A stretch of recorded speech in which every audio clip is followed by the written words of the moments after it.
नमस्कार दोस्तों, स्वागत है आप सबका हमारे चैनल टेक्नोलॉजी एंड इन्वेंशन पे। तो फ्रेंड्स, आज के वीडियो में मैं हमारे व्यूअर से बात करूंगा कि कितना वो जानते हैं सीएनजी के बारे में, कितना सेफ़ है इस पे काम करना। ठीक है, तो स्टार्ट करते हैं हमारे आज के वीडियो को, ज़्यादा टाइम वेस्ट ना करते हुए। और वीडियो को स्टार्ट करने से पहले हमें थोड़ा सा ये समझना पड़ेगा कि डीजल और सीएनजी में एक्चुअल डिफरेंस है क्या। क्योंकि देखिए, जो हमारे भाई बेसिकली मेरे जो ये वीडियोस आ रहे हैं, ये उन एरिया में अगर जहाँ रिसेंटली सीएनजी, जैसे नॉर्थ साउथ कई ऐसे एरियाज़ हैं, गुजरात, अहमदाबाद, इस एरियाज़ में जहाँ सीएनजी रिसेंटली आ रही है, जिन एरियाज़ में, मैं स्पेसिफिकली कोई रीजन का नाम नहीं ले रहा हूँ, ठीक है, जहाँ रिसेंटली सीएनजी लॉन्च हो रही है, वो लोग अगर इन वीडियोज़ को देखेंगे तो बेसिकली बहुत उनकी मदद होने वाली है। तो चलिए स्टार्ट करते हैं वीडियो को। तो सबसे पहले हमें ये समझना पड़ेगा कि सीएनजी और डीजल में डिफरेंस क्या है काम करने में, ठीक है, और कितना ये सेफ़ है। क्या डीजल और पेट्रोल की तरह हम सीएनजी पे भी काम कर सकते हैं? तो सबसे पहला मेरा जवाब ये है कि नहीं कर सकते, बिल्कुल बिल्कुल नहीं कर सकते और ना करेंगे, क्योंकि डीजल और सीएनजी में बहुत बड़ा अंतर है, वो समझना पड़ेगा। सबसे पहले यही मैं समझा देता हूँ। ये लिखा हुआ है फ्यूल इंजेक्शन पंप, जो हमारा डीजल में लगता था। किस लिए लगता था? कि जो हमारा फ्यूल टैंक स्टोर किया जाता था फ्यूल टैंक में, उसको प्रेशराइज फ्यूल करके वो हमारे रेल सिस्टम में या हमारे इंजेक्टर्स तक प्रेशराइज फ्यूल को पहुंचाता था। एक काम तो ये होता था पुरानी गाड़ियों में। और जो नई गाड़ियां आई हैं उनमें सिर्फ प्रेशराइज के लिए, टाइमिंग के लिए उसमें सेंसर लग गए थे, पुरानी गाड़ियों में सेंसर नहीं थे। ठीक है, तो सबसे पहला हो गया कि ये फ्यूल को इंजेक्ट करने के लिए। और ये देखेंगे आप, इसका दूसरा काम ये था कि फ्यूल को प्रेशराइज भी करता था। अब हमारे सीएनजी सिस्टम में क्या है कि वो ऑलरेडी जो हम सीएनजी यूज़ कर रहे हैं वो कंप्रेस्ड नेचुरल गैस है। तो उसमें इसमें क्या करते थे हम, टैंक में हमारा लिक्विड रहता था डीजल, ठीक है, उसको हम क्या करते थे, प्रेशराइज फ्यूल करके इंजेक्ट कराते थे। इसमें क्या है कि हाई प्रेशर टैंक में, हाई प्रेशर जो सीएनजी है, गैस है, वो हमारे टैंक के अंदर है, उसको हम लो प्रेशर करके हमारे सिस्टम में पहुँचा रहे, बिल्कुल उल्टा कर रहे हैं। इन कंपैरिजन टू डीजल और पेट्रोल अगर मैं बात करूं तो सीएनजी में हम बिल्कुल उल्टा कर रहे हैं। उसमें बिल्कुल प्रेशर नहीं था, उस फ्यूल को प्रेशराइज करके सिस्टम में पहुंचा रहे हैं, इसको मतलब हाई प्रेशर को लो प्रेशर करके सिस्टम में पहुंचा रहे हैं। तो ये सबसे बड़ा अंतर है। और यही है जिसके लिए मैं बोलता हूं हमारे व्यूअर जो हमारे सीएनजी सिस्टम पे भाई काम करते हैं, कि सबसे पहले सेफ्टी है इसमें। ठीक है, उसमें देखेंगे डीजल इंजेक्टर हैं हमारे, इसमें स्पार्क प्लग हैं, क्योंकि वो कंप्रेस इग्निशन इंजन था, ये स्पार्क इग्निशन इंजन है। ठीक है, और ये बिल्कुल बेसिक कंपैरिजन है, जैसे हमारे डीजल पिस्टन में और सीएनजी पिस्टन में डिक्रीज इन कंप्रेशन रेशियो करने के लिए डीजल टैंक की जगह सीएनजी सिलेंडर लग गए हैं, वायरिंग हार्नेस, तो बाकी सब। ये डीजल हाई प्रेशर ट्यूब होती थी, अब सीएनजी हाई प्रेशर ट्यूब है। तो ये बेसिक, बहुत ही बेसिक कंसेप्ट था समझाने के लिए। ठीक है, लेकिन मेन मुद्दा ये था समझने का कि इसमें उल्टा हो रहा है। ठीक है, अब चलते आगे सेकंड पॉइंट पे।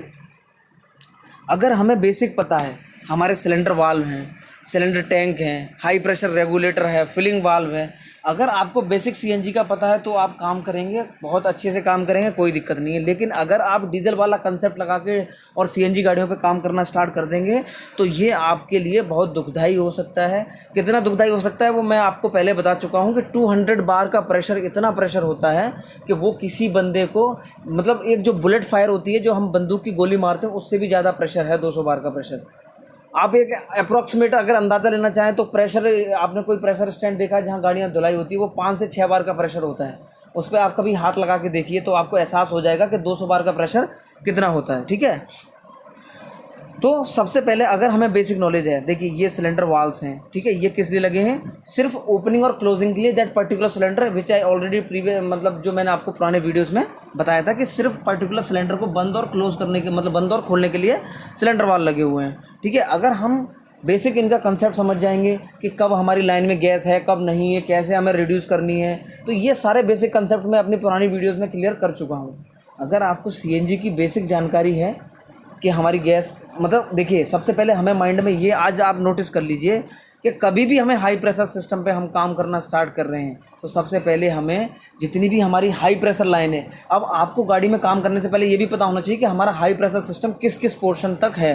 हाई प्रेशर सिस्टम को, कोई भी कंपोनेंट को खोलने से पहले, चाहे आपका सिलेंडर वाल्व है, चाहे आपका फिलिंग वाल्व है, चाहे आपकी हाई प्रेशर ट्यूबिंग है, उसको खोलने से पहले आपकी लाइन का प्रेशर 0 होना चाहिए।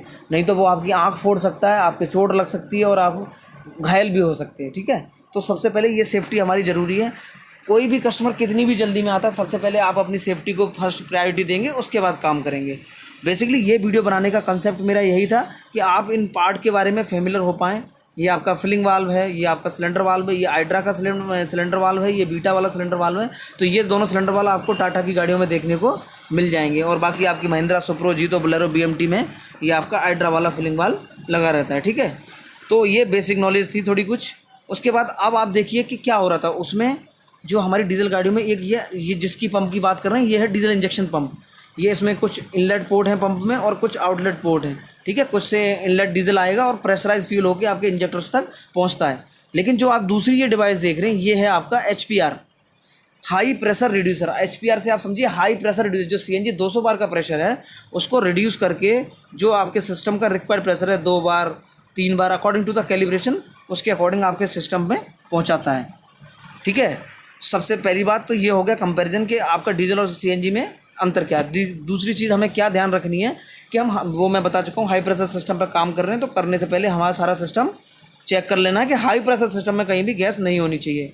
और कभी भी ये चीज़ ध्यान रखनी है कि हम कोई भी सिलेंडर वाल्व, ITBR, HPR या आप कोई भी ऐसा CNG का कंपोनेंट खोल रहे हैं जिसके लिए रिक्वायर्ड स्पेशल टूल है, तो उसको आप अपने नॉर्मल टूल से नहीं खोलेंगे। क्यों नहीं खोलेंगे? कि अगर वो टूल डैमेज हो गया, अगर वो आपका पर्टिकुलर CNG का कंपोनेंट सिलेंडर वाल हो गया, आप पाइप रेंच लगा के खोल रहे हैं उसको, ठीक है, क्योंकि वो 200 न्यूटन मीटर के टॉर्क पे टाइट है, ठीक है।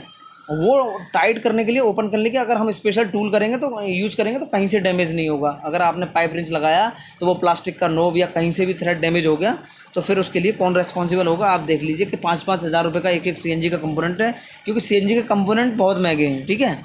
तो हम कभी भी प्रिफर करेंगे हमेशा वही टूल यूज़ करें जो उसके लिए एलोकेट किया गया है, ठीक है।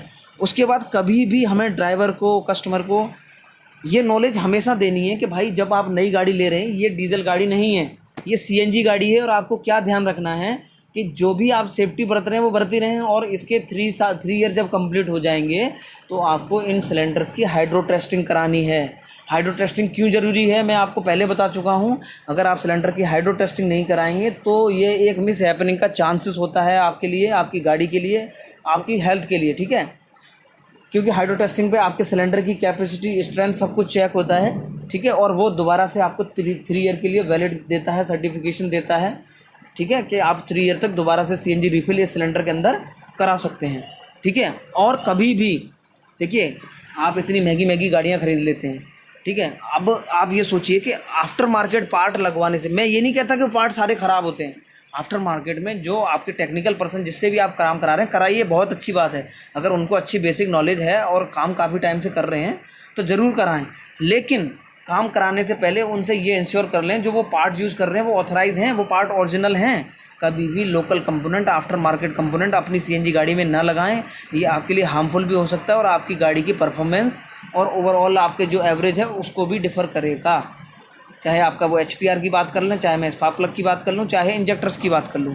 तो ये कुछ मेरे माइंड में था कि मैं एक CNG का बेसिक कंसेप्ट आपको समझा पाऊँ, ठीक है। तो आशा करता हूँ कि आपको ये समझ में आया होगा कि CNG से रिलेटेड हमें क्या क्या बेसिक जानकारी रखनी है। और जहाँ भी ये नए एरियाज़ में रिलेटेड CNG व्हीकल्स जहाँ भी लॉन्च हो रहे हैं तो वो मेरी वीडियोस को अगर देख रहे हैं तो वीडियो ध्यान से देखेंगे, आपको बहुत कुछ जानने को मिलेगा। अगर वीडियो पसंद आए तो वीडियो को लाइक करें, सब्सक्राइब करें मेरे चैनल को। Thank you friends, thank you very much.